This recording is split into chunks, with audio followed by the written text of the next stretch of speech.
蓝湛，别收拾了，过来跟我躺下。蓝忘机很犹豫，在魏无羡眼神鼓励下，被拉着躺下了。魏无羡略侧身又锁住了他，牢牢地抱着。蓝湛，我想带你来这里，就是想飘在湖上，了无牵挂，忘却时间，你试着放松放松。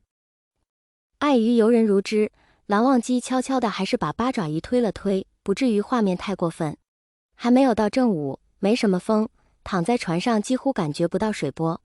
放空了心灵，蓝忘机试着闭上眼睛凝神去聆听，渐渐的，鸟声清脆，人声已经若有似无，偶有其他游船经过，会有灵动的水声，还有涟漪上起伏的船身。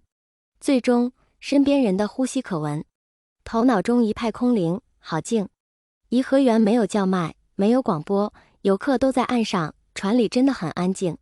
直到魏无羡肚子叫了，蓝忘机看看四周，好像也不用什么野餐店铺草坪了，船舱就挺好。七七八八把东西摆出来，用开水冲了速溶，汤晾着，又去撕开速热的盒饭，弄好了放一边让它发热，找出来免洗消毒凝露和湿巾，给他家宝宝净手。躺得四平八稳的那个人好像没什么知觉似的，任人动作，不吭气也不动身。宝宝，起来吃饭吧。睁开眼睛，有一瞬的茫然，看了看叫他起来吃饭的人，笑了笑，正身坐好。蓝湛，你可真贤惠，那就对我好一点，不要晾着我。好好好，别记仇了，小心眼儿，对你好。本是两个人兴致勃勃买来的吃食，实际上这一顿饭吃的并不热烈。魏婴怎么不太开心？犯懒还是有心事？魏无羡咂巴着米饭，慢慢的嚼，没有回答。端起汤，抿了一口，又放下，扭头看外面。烈日很浓，湖水被强光照得映着明黄，算不上波浪的小起伏轻轻地晃着，山色游人的倒影都被摇碎了，看不真切。远处的白塔历经岁月，仍是那么静谧无瑕，绿荫葱葱，没有什么花。零星的几只船飘着，没有孩子在正午打水仗，少了很多嬉闹趣味。蓝湛，你刚才叫我吃饭，我竟以为是我妈。豆大的泪珠滑落得很突然，一颗一颗连成了线，落在手里那份他爱吃的回锅肉盒饭。蓝忘机来不及反应，只是不知不觉也跟着落泪。我妈拿手菜就是回锅肉，我怀疑她是四川人，其实被我外婆跟我爸宠得十指不沾阳春水，唯一会做的就是这道菜，我喜欢吃，她就很骄傲。其实她也就只是往锅里放一放，搅一搅，东西都是我爸准备，她哪里洗得了肉，洗个碗都是厨房灾难。盯着饭菜说话的人，好像看到了小时候。你说不知道自己来历的孩子，是不是过得会很辛苦？即便看起来生活幸福。我妈经常带我来这儿，带我划船，飘着，看着我，就那么发呆。这些情景，我爸估计也没见过。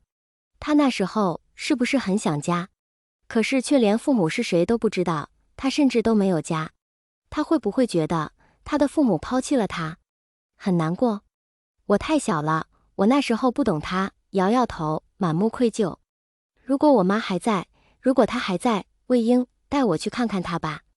沉浸在往事里的人被打断了思绪，抬起迷蒙的泪眼，愣了愣，点了点头。现在就去。好。蓝忘机以为魏婴的父母会葬在八宝山，毕竟是轰动一时的大案，因为功勋卓著追封烈士，应该是会进公墓的。然而魏婴带他没走多远，到了另一个景区，直到看到大概5-6米高的纪念碑，他才知道这是墓园。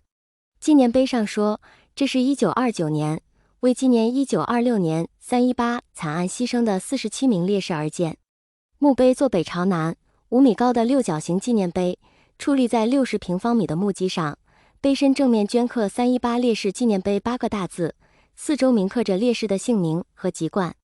这个近100年的纪念碑是不可能葬什么墓穴的，就是个纪念而已。难不成这景区里当真有墓地？魏婴站在一棵靠水的树下停住了，找了个石头坐下。蓝湛，就在这里了。蓝忘机不明所以，只是听话地跟着坐下。踌躇着，初次祭拜，好像没有准备什么东西。蓝湛，这个秘密只有你知道，你不要说出去。我妈跟我爸的墓在八宝山，清明节的时候我们会大家一起去扫墓，但是他们都不知道我爸妈的骨灰不在哪儿？不在，不在，我偷出来了，是不是特别离经叛道？魏无羡自嘲的笑，自顾自的说下去。虽然我还小，但我知道我妈一定不喜欢八宝山，她喜欢颐和园。我妈也不能一个人，得有我爸陪着，不用问，我爸也愿意陪着。我就偷偷拿袋子，把骨灰换出来了。我装在怀里，小心了一路，跑到颐和园，不知道要把我妈放在哪里。我走了一整天，走遍了颐和园每一处，走得迷糊了，走到了这里。那时候我不认识几个字，但是有老爷爷在这里念叨，说这是烈士纪念碑。我爸妈都是烈士，我想就把他们放在这里好了。可我不知道往哪里埋，我没有工具，连个玩具铲都没有，就想着我妈喜欢哪儿，我妈会喜欢待在哪儿。后来想通了，我妈喜欢带我坐船，飘在水上，我就狠心把他们俩的骨灰一把一把撒进了湖里。爷爷奶奶找到我的时候急疯了，天都黑了，我那时候才6岁，怕我再丢一次，也舍不得责骂我。其实他们都不知道我干了什么天大的事。蓝忘机听得仔细，泪水不绝。原来一个孩子可以在母爱里如此勇敢，也会因为母爱如此心碎，还会在那么小的年纪筑起如此高深的城府。他从来不懂什么是母爱，此刻却懂得了孩子爱妈妈到底是怎样的爱。魏婴，你为妈妈做了了不起的事。我不知道，你要跟他介绍一下我吗？哦，好。魏无羡整理了一下自己，扭头看了看蓝忘机，带了笑意，抿了抿嘴，才开口：妈妈，爸爸，我来看你们了。还带了一个人，他叫蓝忘机，我叫他蓝湛，是我喜欢的人。他想来看你们，你们听他说几句话吧。蓝忘机正襟危坐，看了看魏无羡，又咽了口水，才开口：叔叔阿姨好，我是蓝忘机。我是你们拼死救回来的孩子，谢谢你们。他站起身，郑重的鞠躬。很有幸认识魏婴，我爱了他好久好久了，你们离开多久，我就等了他多久，特别幸运，我等到了。回过头看向魏无羡，眼里是化不开的浓情。阿姨，你的羡羡是忘机这一生挚爱的珍宝，我会不遗余力守护他一辈子。叔叔，也请你放心，我待魏婴就像你待阿姨，死生不弃，荣辱与共，也会跟他一起孝顺爷爷，承欢膝下。这是蓝忘机对你们的承诺，请你们相信我，给我和魏婴祝福。又是深鞠躬，面色凝重。魏无羡把人扶起来，看他紧张，出声安慰：好啦，蓝湛，他们喜欢你的。两个人站在一起，紧紧相拥，清清浅浅的水花拍打着湖岸，年近100岁的大树为他们遮蔽了烈日，只洒下细碎的光斑，脉搏仿佛都变慢了，只觉心下安定，岁月悠长。一个下午，他们都没有挪地方，就在大树下乘凉，把面包揉成蟹，喂了水鸟又喂鱼。困了的魏无羡就躺在蓝忘机腿上迷糊一会儿，梦里也很安静。蓝忘机则是目光粘着他，丝毫没有离开过。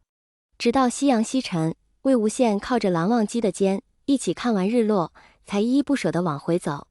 晚上，魏无羡带人去吃卤煮，